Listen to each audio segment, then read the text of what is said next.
नमस्कार दोस्तों, स्वागत है आप सभी का हमारे YouTube चैनल देव जी के ट्रिक्स में। तो दोस्तों हम लोग यहाँ पर हमेशा की तरह हिंदी का फुल टेस्ट लगाएंगे और आज प्रश्नों की संख्या आपकी 60 रखी गई है, जो कि आपकी संज्ञा, सर्वनाम, क्रिया, विशेषण, कारक और काल संबंधी आपके यहाँ पर प्रश्न देखने को मिलेंगे। काफ़ी अच्छा टेस्ट होने वाला है आज। जितने लोग नए हैं सभी लोग चैनल को सब्सक्राइब कर लीजिए और प्लेलिस्ट के माध्यम से आप जितने भी वीडियो हम बनाते हैं आप लोग क्रम से देखते चलिए। आपकी हिंदी में कभी भी आपको समस्याएं नहीं आएंगी। चलिए स्टार्ट करते हैं। आवाज़ आ रही है? आ रही है? चलिए तो स्टार्ट करते हैं। यहाँ पर आपका निर्देश दिया गया है कि नीचे दिए गए प्रश्नों के 4 विकल्प दिए गए हैं, सही विकल्प का चयन करना है। पहला पॉइंट दिया है या पहला प्रश्न दिया है कि वर्णों, शब्दों, पदों और वाक्यों का क्या रूप और क्या प्रयोग है। इन तत्वों का निरीक्षण करके जो शास्त्र किसी भाषा के नियम निर्धारित करता है उसे क्या कहते हैं। समझने वाले प्रश्न होंगे आपको। और याद रखिएगा, ऐसे जो प्रश्न होते हैं उसे हम लोग क्या बोलते हैं? उसे हम लोग व्याकरण बोलते हैं। याद रखिए, ऑप्शन आपका यहाँ पर डी हो जाएगा, व्याकरण। एक बार प्रश्न फिर से पढ़ लीजिए कि वर्णों, शब्दों, पदों और वाक्यों का क्या रूप और क्या प्रयोग है। इन तत्वों का निरीक्षण करके जो शास्त्र किसी भाषा के नियम निर्धारित करता है उसे हम लोग क्या कहते हैं? व्याकरण कहते हैं। ऑप्शन आपका डी हो जाएगा। नेक्स्ट क्वेश्चन है, हिंदी का पाणिनि किसे कहा जाता है? हिंदी का पाणिनि किसे कहा जाता है? काफ़ी प्यारा प्रश्न है और यहाँ पर आपके जवाब आ रहे हैं और बिल्कुल सही जवाब है ऑप्शन राइट यहाँ पर बी, आचार्य किशोरी दास वाजपेयी को हिंदी का पाणिनि कहा जाता है। ऑप्शन बी हो जाएगा। नेक्स्ट क्वेश्चन है कि पंडित कामता प्रसाद गुरु कृत हिंदी व्याकरण का प्रकाशन हुआ था। पंडित कामता प्रसाद गुरु कृत हिंदी व्याकरण का प्रकाशन हुआ था। यहाँ पर देख सकते हैं इसका प्रकाशन कहाँ से हुआ था। तो 3 का ऑप्शन राइट आपका जवाब हो जाएगा ऑप्शन सी, नागरिक प्रचारी सभा से इनका प्रकाशन हुआ था हिंदी व्याकरण का। ऑप्शन आपका सी हो जाएगा। नेक्स्ट क्वेश्चन है, हिंदी शब्दानुशासन किसकी कृत है? हिंदी शब्दानुशासन किसकी कृति है? 4 का जवाब यहाँ पर पूछा है। और हिंदी शब्दानुशासन किसकी कृति है? 4 का ऑप्शन राइट आपका यहाँ पर डी हो जाएगा, आचार्य किशोरी दास वाजपेयी। ऑप्शन डी, जिसका जवाब डी है, बिल्कुल सही है। अगला क्वेश्चन है कि कोई शब्द जब तक किसी वाक्य का अंश नहीं बन जाता पद तब तक शब्द रहता है, जब वह वाक्य में प्रयुक्त हो जाता है तो उसे क्या कहते हैं? फिर से पढ़िए, काफ़ी अच्छा प्रश्न है कि कोई शब्द जब तक किसी वाक्य का अंश नहीं बन जाता तब वह पद रहता है। ठीक है, पद तब तक शब्द रहता है, जब वाक्य में प्रयुक्त हो जाता है तो उसे क्या कहते हैं? और जब वाक्य में प्रयुक्त होता है उसे हम लोग पद कहते हैं। 5 का ऑप्शन राइट आपका बी हो जाएगा। नेक्स्ट क्वेश्चन आपसे पूछा गया है कि विभक्ति युक्त शब्द को क्या कहते हैं? विभक्ति युक्त शब्द को क्या कहते हैं? 6 नंबर। तो विभक्ति युक्त शब्द को कहते हैं पद कहते हैं। ऑप्शन आपका ए हो जाएगा, पद कहते हैं। नेक्स्ट क्वेश्चन है, उस प्रत्यय विशेष को जो प्रतिपादित कह सकते हैं शब्द या धातु में संलग्न होकर वाक्य में व्याकरणिक संबंधों अर्थों को स्पष्ट करने में सहायक होते उसे क्या कहते हैं? उस प्रत्यय विशेषण को जो प्रतिपादित में संलग्न होकर वाक्य में व्याकरणिक संबंधों को स्पष्ट करते हैं या सहायक होते हैं उसे हम लोग बोलते हैं विभक्ति बोलते हैं। ऑप्शन आपका सी हो जाएगा, विभक्ति। सभी नए प्रश्न हैं। चलिए, आपके संज्ञा से पॉइंट कुछ पूछे गए हैं कि जिसका अस्तित्व होता है या होने की कल्पना की जाती है उसे क्या कहते हैं? जिसका अस्तित्व होता है या होने की कल्पना की जाती है उसे कहते हैं, उसे वस्तु कहते हैं। ठीक है, देखिए वस्तु अस्तित्व भी होती है, कल्पना भी होती है। 8 का ऑप्शन आपका बी हो जाएगा। नेक्स्ट क्वेश्चन है, वस्तुओं के नाम बताने वाले शब्दों को क्या कहते हैं? वस्तुओं के नाम बताने वाले शब्दों को कहते हैं, वेरी गुड, ऑप्शन आपका ये हो जाएगा, संज्ञा कहते हैं। ठीक है, वस्तुओं के नाम बताने वाले शब्दों को संज्ञा कहते हैं। नेक्स्ट क्वेश्चन है, राम, कृष्ण, बुद्ध, कलकत्ता, कामायनी, सूर्य आदि ये जो हैं ये आपके किस संज्ञा के अंतर्गत आते हैं? तो देखिए, राम एक है, कृष्ण एक है, बुद्ध एक है, कलकत्ता एक है, कामायनी एक है। और जब कोई एक वस्तु होती है उसे हम लोग पर्सनल अर्थात कह सकते हैं व्यक्तिवाचक संज्ञा कहते हैं, जिसका जवाब ये आ रहा है, बिल्कुल सही है, व्यक्तिवाचक संज्ञा। नेक्स्ट क्वेश्चन दिया गया है कि जब व्यक्तिवाचक संज्ञा एक से अधिक का बोध कराने लगती है तब वह कौन सी संज्ञा हो जाती है? जब व्यक्तिवाचक संज्ञा एक से अधिक व्यक्ति का या एक से अधिक का बोध कराती है उस संज्ञा कहते हैं जातिवाचक, वेरी गुड, ऑप्शन आपका सी हो जाएगा, सॉरी ऑप्शन बी हो जाएगा, जातिवाचक हो जाएगा। नेक्स्ट क्वेश्चन दिया गया है कि निम्नलिखित में से कौन सा शब्द जातिवाचक संज्ञा के अंतर्गत रखा जाएगा। जातिवाचक संज्ञा में किसको रखेंगे, तो जातिवाचक संज्ञा में रखेंगे आपके डॉक्टर को, ऑप्शन आपका सी हो जाएगा, डॉक्टर। नेक्स्ट क्वेश्चन कि निम्नलिखित शब्दों में से कौन सा शब्द भाववाचक संज्ञा के अंतर्गत रखा जाएगा। भाववाचक संज्ञा के अंतर्गत रखा जाएगा, कौन सी आपकी यहाँ पर संज्ञा है, तो जवाब आपका 13 का ऑप्शन आपका सी हो जाएगा, हरियाली। याद रखिए हरियाली आपकी भाववाचक संज्ञा के अंतर्गत आएगी, ऑप्शन आपका सी हो जाएगा। नेक्स्ट क्वेश्चन है अमीरी, गरीबी, जवानी, बुढ़ापा आदि शब्द किस संज्ञा के अंतर्गत आते हैं। तो अमीरी, गरीबी, जवानी, बुढ़ापा आदि शब्द जो आते हैं वो आपके आते हैं किसमें, वेरी गुड, ऑप्शन आपका डी हो जाएगा, आपकी भाववाचक संज्ञा में, ऑप्शन आपका डी सही हो जाएगा। नेक्स्ट क्वेश्चन है कि जिन शब्दों से किसी ऐसे पदार्थ का बोध होता है जिसे हम नाप तौल सकते हैं लेकिन गिन नहीं सकते हैं, उन्हें क्या कहते हैं। सबका जवाब सही आना चाहिए, और जो प्रश्न आपके पढ़े हुए हैं वो गलती मत करिएगा प्लीज़, क्योंकि अगर जो प्रश्न आपने पढ़ा है और वो गलती कर देंगे तो आपके लिए बहुत ही दिक्कत हो सकती है। यहाँ पर 15 का जवाब हो जाएगा ऑप्शन ए, द्रव्यवाचक संज्ञा होती है, ठीक है, नाप तौल जहाँ होता है वो द्रव्यवाचक, ऑप्शन आपका ए हो जाएगा। नेक्स्ट क्वेश्चन है कि निम्नलिखित शब्दों में से कौन सा शब्द द्रव्यवाचक संज्ञा के अंतर्गत रखा जाएगा। द्रव्यवाचक संज्ञा के अंतर्गत रखा जाएगा, यहाँ पर देख लीजिए, और 16 का ऑप्शन राइट आपका जवाब यहाँ पर सही है, आपका सी नंबर सोना। याद रखिएगा सोना द्रव्यवाचक संज्ञा में आती है, और द्रव्यवाचक में ठोस, द्रव, गैस, ये तीनों प्रकार की चीज़ें होती हैं वो सभी इसी में आ जाती हैं, जो कि नाप तौल या द्रव्य संख्या में वो संज्ञा मतलब द्रव्यवाचक संज्ञा होती है, ऑप्शन सी हो जाएगा। नेक्स्ट क्वेश्चन, निम्नलिखित शब्दों में से कौन सा शब्द संज्ञा है। देख लीजिए इनमें से कौन सा शब्द संज्ञा है, क्रोधी, क्रोधित, क्रोध और क्रुद्ध, और 17 का जवाब ऑप्शन राइट आपका हो जाएगा, वेरी गुड, ऑप्शन सी हो जाएगा, क्रोध। यहाँ पर क्या है आपकी ये संज्ञा है, ऑप्शन आपका यहाँ पर सी हो जाएगा, क्रोध। नेक्स्ट क्वेश्चन आपका दिया है लिंग से संबंधित कि निम्नलिखित शब्दों में से कौन सा शब्द सदा स्त्रीलिंग में ही प्रयुक्त होता है। सदा स्त्रीलिंग में प्रयुक्त होने वाला जो आपका शब्द है वो आपका कौन सा है। 18 का ऑप्शन राइट आपका जवाब यहाँ पर पूछा गया है, और आपका सही जवाब हो जाएगा ऑप्शन राइट, यहाँ पर सी नंबर आपका बनावट, ठीक है। बनावट जो शब्द है आपका हमेशा स्त्रीलिंग में ही होता है, ठीक है।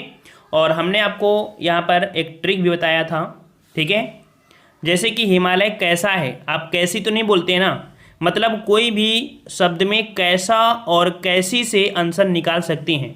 अगर उसका जवाब कैसी से निकलता है तो आपका स्त्रीलिंग होगा, और कैसा से जवाब निकलता है तो आपका पुल्लिंग होगा। यहाँ पर आपका स्त्रीलिंग जो आपका है देख सकते हैं बनावट, ठीक है, बनावट कैसी है ये बोला जाता है, ऑप्शन सी। चलिए नेक्स्ट क्वेश्चन का जवाब देना है आपको कि निम्नलिखित शब्दों में से कौन सा शब्द पुल्लिंग है। कौन सा शब्द पुल्लिंग है, 19 नंबर, और 19 का जवाब यहाँ पर 19 का ऑप्शन राइट आपका डी यहाँ पर हो जाएगा, बुढ़ापा। बुढ़ापा ये आपका पुल्लिंग शब्द है।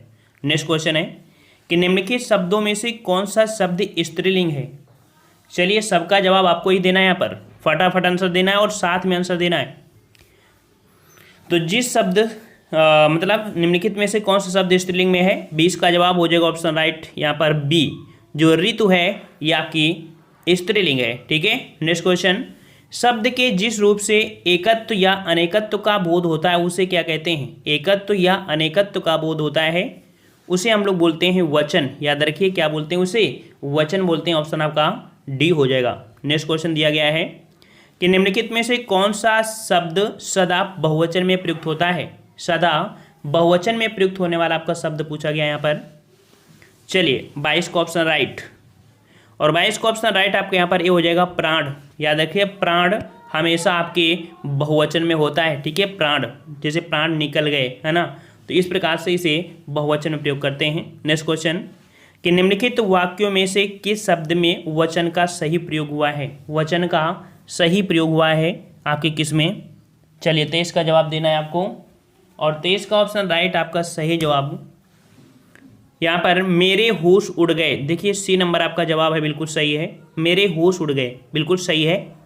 चलिए कारक से पढ़ना है कि कर्ता कारक की विभक्ति है, कर्ता कारक, और कर्ता कारक की जो विभक्ति है वो आपकी होती है प्रथमा कर्ता ने। ठीक है, वेरी गुड, ए नंबर आपका हो जाएगा प्रथमा। ठीक है, कर्ता कारक का विभक्ति बोधक चिन्ह है।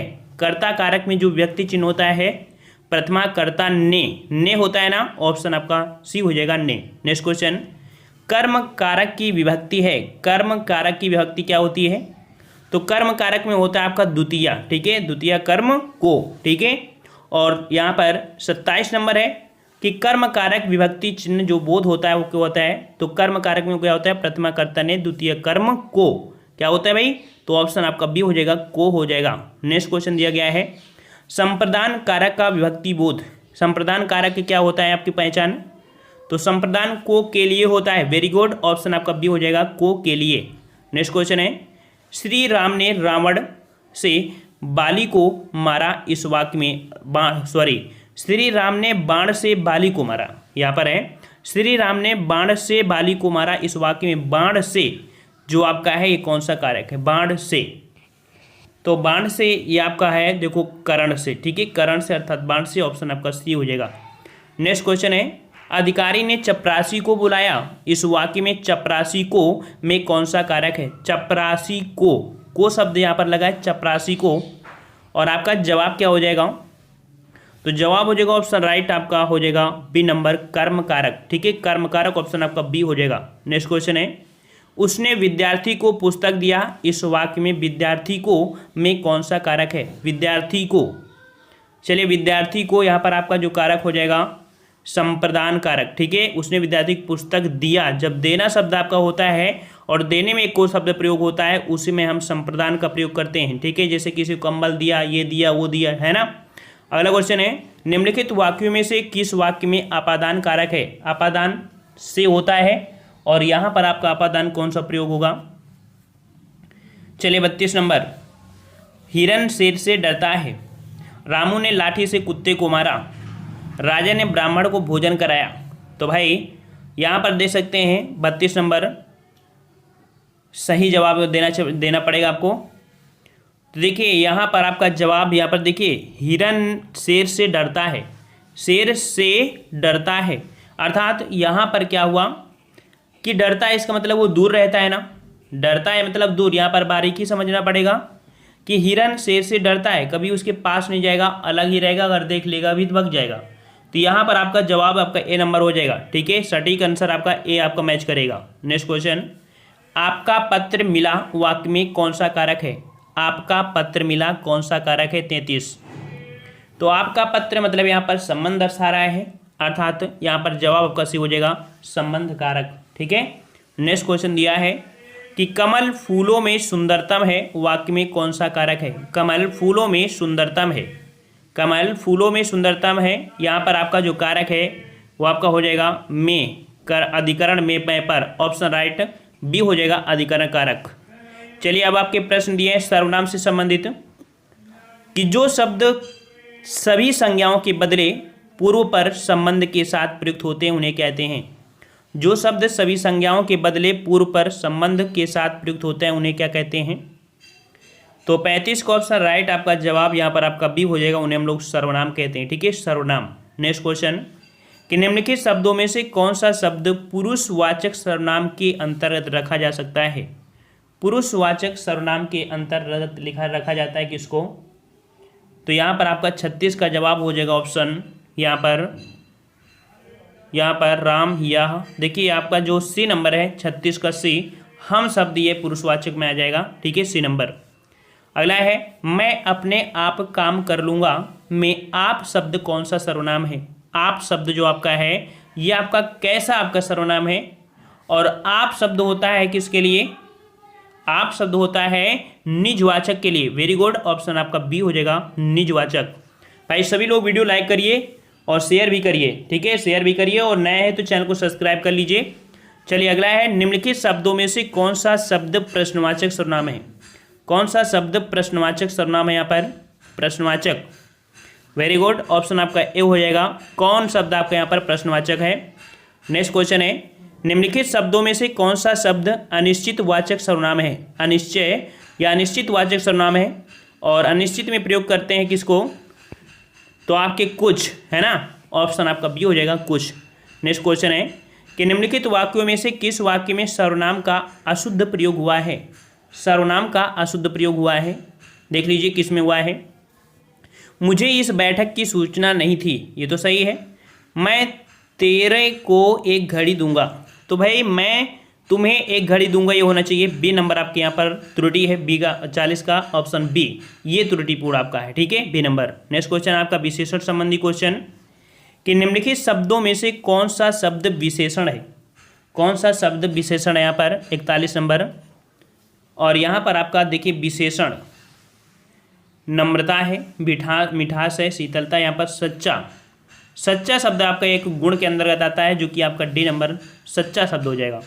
नेक्स्ट क्वेश्चन, अच्छा विद्यार्थी में विद्यार्थी शब्द क्या है। विद्यार्थी, अच्छा विद्यार्थी, और विद्यार्थी यहाँ पर क्या हो जाएगा भाई, तो विद्यार्थी यहाँ पर आपका बनेगा विशेष, ठीक है, विद्यार्थी होगा विशेष और अच्छा होगा आपका गुण, अर्थात यहाँ पर विशेषण। इस प्रकार से विद्यार्थी जो होगा वो विशेष हो जाएगा।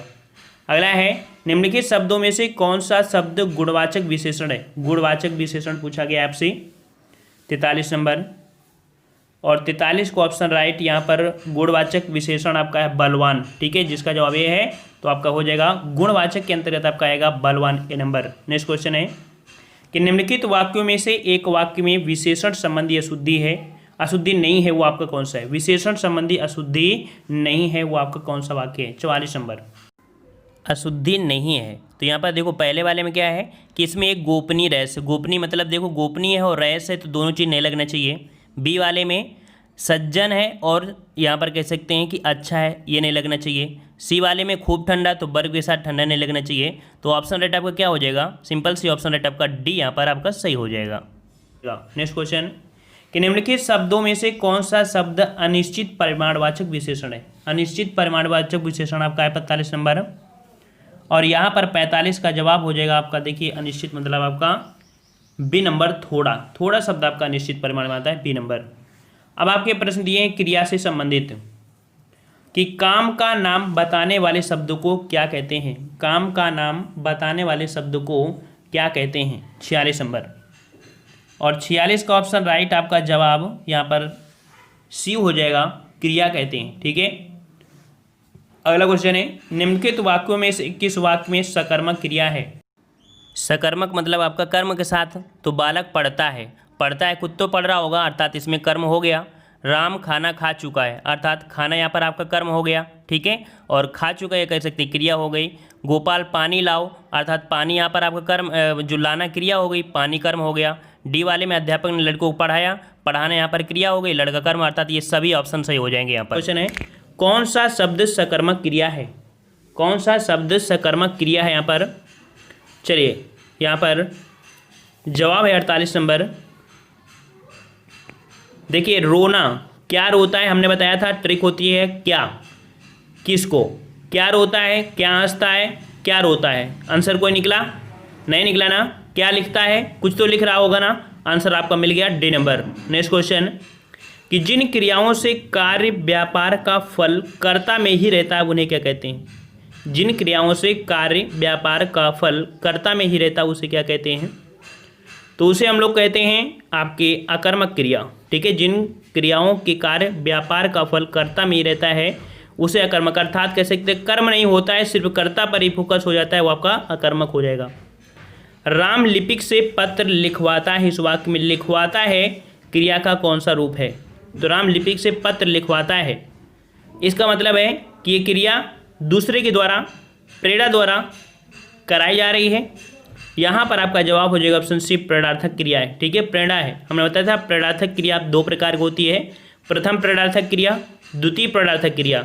जैसे मैंने माँ से कहा खाना बनाओ, ठीक है, मैंने माँ से कहा चावल बनाओ, ये प्रथम प्रेरणार्थक है। मैंने माँ से कहा कि माँ चावल बनवाना, तो माँ किसी दूसरे से बनवाएगी, वो द्वितीय प्रेरणार्थक हो जाएगा, ठीक है। चलिए अगला क्वेश्चन है वह खाना खाकर सो गया, इस वाक्य में खाकर क्रिया का कौन सा रूप है। खाना खाकर सो गया, इसमें क्रिया का रूप क्या है, तो देखो खाना खा चुका है और खाना खा चुका है अर्थात क्रिया पूर्ण हो चुकी है, तो पूर्णकालिक क्रिया हो जाएगा ऑप्शन बी। नेक्स्ट क्वेश्चन लिखा नहीं जाता इस वाक्य में कौन सा वाच्य है? लिखा नहीं जाता। यहाँ पर वाच्य पूछा है और यहाँ पर जवाब हो जाएगा ऑप्शन सी नंबर, भाववाच्य क्रिया है। ठीक है, अगला है मयंक चाय लाओ, इस वाक्य में क्रिया का रूप है मयंक चाय लाओ। तो यहाँ पर आज्ञा की जा रही है अर्थात आज्ञार्थ हो जाएगा। ठीक है, बी नंबर। नेक्स्ट क्वेश्चन है कि निम्नलिखित वाक्यों में से किस वाक्य में क्रिया का संदेहार्थक रूप में प्रयोग हुआ है? संदेहार्थक रूप में जो प्रयोग हुआ है, संदेह होना चाहिए, वो कहाँ पर आपका है? सदा सच बोलो, वह जाना चाहता है, तुमने अखबार पढ़ा होगा। देखिए यहाँ पर पढ़ा होगा अर्थात जरूरी नहीं है पढ़ा होगा अर्थात संदेहपूर्ण कार्य है, तो आपका जवाब सी हो जाएगा। नेक्स्ट क्वेश्चन है कि निम्नलिखित क्रियाओं में से कौन सी क्रिया अनुकरणात्मक नहीं है? अनुकरणात्मक नहीं है, 55 नंबर। तो देखो हिन से हिनहिनाना, मिन मिमियाना, फड़फड़ाना। तो देखो हिनहिनाना, मिमियाना, फड़फड़ाना ये है, लेकिन झूठ लाना, झूठ से झूठ लाना ऐसे नहीं बोलेंगे। यहाँ पर बी नंबर आपका झूठ लाना, ये आपका अनुनात्मक है। ठीक है, भूतकाल के कितने भेद होते हैं? 56 नंबर। भूतकाल के कितने भेद होते हैं? तो याद रखिए भूतकाल के 6 भेद होते हैं। कितने होते हैं? 6 होते हैं। Very good. अगला है मैं खाना खा चुका हूँ, वाक्य में कौन सा भूत है? मैं खाना खा चुका हूँ, वाक्य में कौन सा भूत है? तो यहाँ पर मैं खाना खा चुका हूँ, खाना क्रिया मतलब कह सकते हैं कि खा चुका है, संदिग्ध नहीं होगा। देखो सामान्य भी नहीं है, संदिग्ध नहीं, अपूर्ण भी नहीं है। यहाँ पर आसन्न है अर्थात जब क्रिया तुरंत प्रयोग होती है, जैसे खाना खा चुका हूँ, इसका मतलब क्रिया जब तुरंत पूरी होती है। आसन्न मतलब होता है पास। ठीक है, तो जवाब आपका बी हो जाएगा, आसन्न। वर्तमान काल के कितने भेद होते हैं? वर्तमान काल के पूछा है और वर्तमान काल के आपके याद रखिएगा 3 भेद होते हैं। मुख्यतः देखे जाए तो आपके सिर्फ 3 ही भेद होते हैं। ठीक है, कोई कोई बच्चे 6 बताएंगे, बल्कि गलत है। 6 भेद आपके भूतकाल के होते हैं, 3 वर्तमान काल के होते हैं मुख्य रूप से। ठीक है, अगला वह पढ़ रहा है, वाक्य में है वह पढ़ रहा है, रहा है, रहा शब्द है, तो यहाँ पर आपका देखिए वह पढ़ रहा है, तो संदिग्ध तो होगा नहीं। सामान्य वर्तमान काल, अपूर्ण वर्तमान काल, पढ़ रहा है, तो सामान्य वर्तमान काल आपके यहाँ पर हो जाएगा। ठीक है, अगला क्वेश्चन है संभव है कि वह कल आ जाएगा, इस वाक्य में काल का कौन सा रूप है?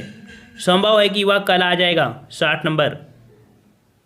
तो यहाँ पर जवाब आपका हो जाएगा, आपका